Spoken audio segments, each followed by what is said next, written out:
ত্যায্য করেছেন। সন্তানকে ত্যায্য করার বিধান সম্পর্কে ইসলাম কি বলে? ইসলামে আসলে সন্তানকে ত্যায্য করবার কোনো বিধান নেই। ত্যায্য করা মানে হলো সম্পর্ক ছিন্ন করা, আত্মীয়তার সাথে সম্পর্ক ছিন্ন করা। এটা শরীয়তে হারাম।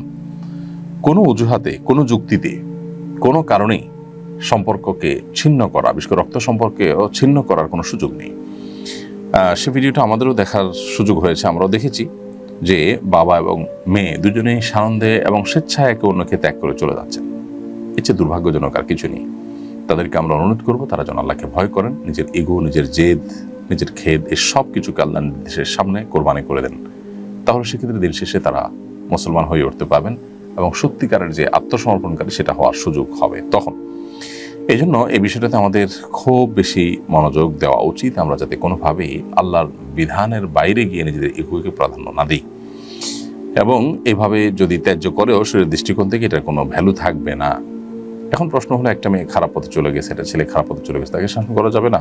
হ্যাঁ, শাসন করবেন। শাসন করতে গিয়ে সম্পর্ক ছিন্ন করবেন না। শাসন করার জন্য শরিয়ার সীমানা থেকে অনেক শাসন আপনি করতে পারেন। জীবদ্দশায় যদি কোনো টাকা পয়সা দেন, সম্পদের বন্টন করেন, যে খারাপ কাজ করেছে বা খারাপ পথে গেছে তাকে শাসন স্বরূপ তাকে আপনি কম দিলেন, এই সুযোগ আছে। একজন ভালো কাজ করেছে তাকে একটু বাড়িয়ে দিলেন, সে সুযোগ আছে।